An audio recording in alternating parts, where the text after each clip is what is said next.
Allahabad high court ने अपने एक अहम फैसले में कहा है कि मुल्क के आईन के मुताबिक किसी भी शख्स को अपनी पसंद की शादी करने और मजहब इख्तियार करने का हक हासिल है। अदालत ने यह भी कहा है कि अगर कोई शख्स शादी के लिए अपना मजहब तब्दील करता है तो उसे ये हक भी कानूनी तौर से हासिल है। हाईकोर्ट की डिवीजनल बेंच ने अपने फैसले में मजीद कहा है कि शादी के लिए मजहब तब्दील करने पर एतराज जाहिर करने वाले इलाहाबाद हाई कोर्ट के साबिका फैसले कानूनी तौर से मुनासिब नहीं है। हाई कोर्ट ने यह फैसला कुशीनगर के सलामत अंसारी की अर्जी पर दिया है।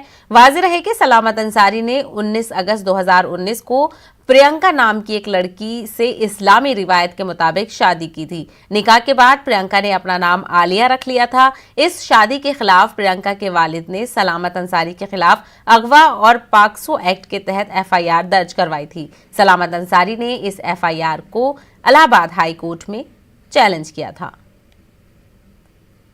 कि जो ये लव जिहाद वाला जो ये जजमेंट अभी हाईकोर्ट इलाहाबाद हाईकोर्ट ने एक जजमेंट दिया, उसकी वजह से ये सारा वो कंट्रोवर्सी खड़ी हुई, जिसमें एक हिंदू लड़की मुसलमान हुई और उसके बाद उसने शादी किया। तो हाईकोर्ट ने कहा कि ये शादी जो है इनकी गैर कानूनी, इसलिए कि ये 1 महीने पहले कन्वर्ट हुई थी और इसीलिए शादी कर लिया इन्होंने। ऐसा वो जजमेंट भी जहाँ तक मेरी अपनी समझ है कि सुप्रीम कोर्ट के वो हादिया जजमेंट के बिल्कुल खिलाफ है, क्योंकि सुप्रीम कोर्ट ने उस केस में, केरला के केस में, जो आपको याद होगा कि केरला के केस में वो अखिला अशोकन नाम की एक लड़की थी जो मुस्लिम होकर के शादी किया था उसने, तो उसमें काफी कंट्रोवर्सी हुई। लव जिहाद उसी में बहुत ज्यादा कंट्रोवर्सी हुई। हाईकोर्ट ने उनकी मैरिज को गैर कानूनी करार दी थी, बिल्कुल गैर कानूनी है ये।